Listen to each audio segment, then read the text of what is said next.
You ever hear something knocking under your boat, when there shouldn't be anything alive down there? Because I did. And I wish I'd never looked. It was 6 p.m., November 11, 1997, the kind of evening when the sky over the Mekong turned black before you even noticed. I was sitting at the bow of our wooden gi, that's a riverboat we use in the south of Vietnam, listening to the radio crackle out a ghost story show called Dam Kria Kuchien Mob. It means late night ghost stories. Beside me was my cousin Hai Kien, just back from the army. He'd stopped by the Tsai Rang floating market to buy me a gift, a shiny Casio watch, and now we were heading home along the dark river. The rule in our village was simple. Never light a red oil lamp after 6 p.m. They said it called Ba Si You Do, the red old lady, a spirit who drowned long ago. If she saw the red light, she'd follow your boat, and knock 3 times. But that night, we broke the rule. The motor sputtered halfway home. Kien cursed under his breath and started fixing it. The sun was gone.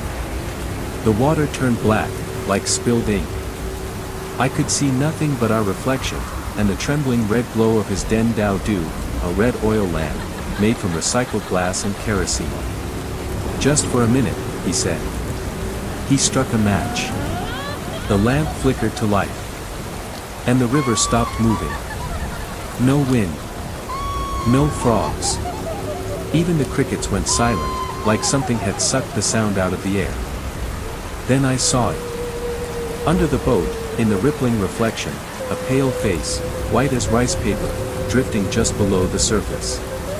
Her mouth was red. Too red. Like she'd dipped it in fresh blood, or Sun Tao Hu Ky, an old-style crimson tofu dye villagers used long ago. I blinked, and she was gone. Kien didn't see it. He just kept tinkering with the motor, humming that army tune again, the one about marching home under the rain. Probably just a fish, he muttered. But I swear, no fish has teeth that white. The radio hissed behind us, the story fading into static.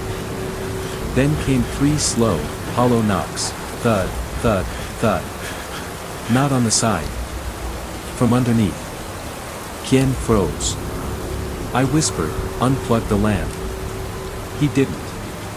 He just stared at the red light, his face pale, as the water beneath us began to ripple in perfect circles, as if something down there was breathing. Suddenly, the engine roared back to life on its own. The propeller churned water like a scream, spraying red droplets that shouldn't have been red at all. They smelled like rust, and blood. Kien grabbed the tiller. Hold tight. We sped down the river, the boat rocking so hard I nearly fell overboard. Behind us, in the wake, I saw that same red reflection following, matching our speed. Not a boat. Not a shadow. Something else. We reached the bend near the old bamboo pier, where the mangroves made a tunnel of roots. I looked back, and the red glow stopped moving. It just floated there in the middle of the river. Waiting. When we finally docked by our nala, our bamboo house by the riverbank, Kien looked different. His eyes were bloodshot, his voice hoarse. He whispered, "You didn't see her, did you?" I didn't answer. He sat by the oil lamp again, hands shaking, staring at the tiny red flame like he was hypnotized. Then, out of nowhere, he said, "If she knocks again, don't answer. No matter what." That night, I couldn't sleep. The wind kept hitting the walls, sounding like footsteps.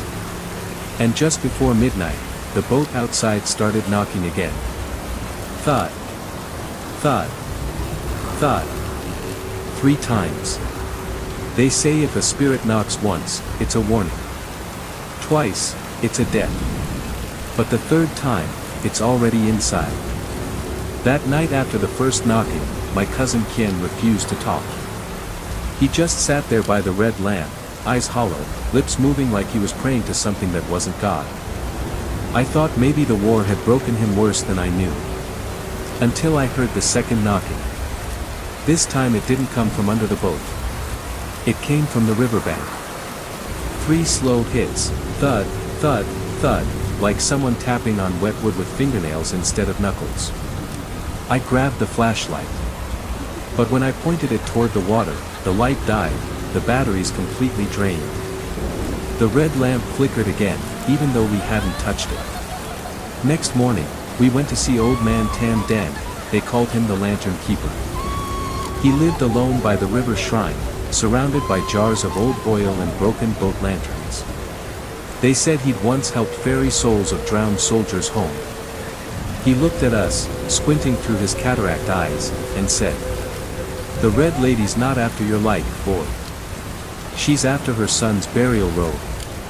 He called it the Au-Du-Dui Day, the red robe beneath the river. A shroud that sank during the war, along with her son's body, out by the mob, the water graveyard, where the river curves like a spine. The Lantern Keeper's voice dropped to a whisper. "If she's knocking, it means she can't find him. Someone's wearing his name." Kien looked at me. His face went pale. Because stitched inside his army bag was an old, torn patch he'd found years ago, a soldier's name tag, LVNKIN. That night, Kien decided he'd dive down and return whatever she wanted. He said maybe then she'd stop. I followed him, because I couldn't let him go alone. We took the boat out to the water graveyard just past midnight. The moon was thin and red, the kind of color you only see on dead fish gills. Old Man Tam tied a rope around Kien's waist and gave him a tiny oil lamp sealed in glass. 13 minutes, he said. No talking down there. If she speaks, don't answer. If you do, the river fills your lungs. Then Kien slipped beneath the water. I watched the ripples fade. Every second stretched like forever. The radio on our boat began crackling again, same channel, same static, but this time, no ghost story. Just a woman's humming. Soft, broken, almost like a lullaby. I froze. Because that melody, I'd heard it before. When I was a kid, my mother used to hum it while brushing my hair at night. But she'd been dead for 10 years. The water started to boil. Something pale rose up, just beneath the surface, a shape in red. For a moment, I thought it was Kien. Then I saw her. Basiu-Du, the Red Lady, floating upright, her gray hair spread like seaweed. Her eyes were open, white and milky. She smiled. And the rope tied to Kien's waist went slack. I screamed his name. No answer. I pulled the rope with everything I had, it came up sticky, dripping red. For a second, I thought it was blood. But when the lamplight hit it, I saw it wasn't blood at all. It was oil. Thick, crimson kerosene, the same kind used for red lamps. Then something else floated up. A piece of cloth, old, torn, soaked in mud. It shimmered red under the oil light. And embroidered in black thread were the words. LVNKN, 66.6 kilograms. My cousin's name. And his exact weight. Kien burst out of the water, gasping, screaming, clawing at his neck. His hand was bleeding, or rather, bitten. Half his fingers were gone. He kept shouting, she tried to pull me down. She said the robe was hers. We dragged him back onto the boat. Old Man Tam poured salt and ashes over the wound. Then he whispered. You brought it back. But now, she'll want the body that fits it. That night, Kien lay feverish, mumbling in his sleep. The red robe, the Aulin, hung by the door, dripping oil that smelled like burnt blood. The air inside our house felt thick, heavy, like it was breathing. And then, the knocking started again. Thud. Thud. Thud. 3 times. But this time, from inside the house. They say rivers remember every soul that sinks into them. But that night, the river didn't just remember. It came to collect. When I woke, the house was cold. The red lamp had burned out. And my cousin Kien was gone. Only the robe remained, wet, heavy, and warm, as if someone had just worn it. Outside, the boat rocked against the pier even though there was no wind. Then I saw footprints.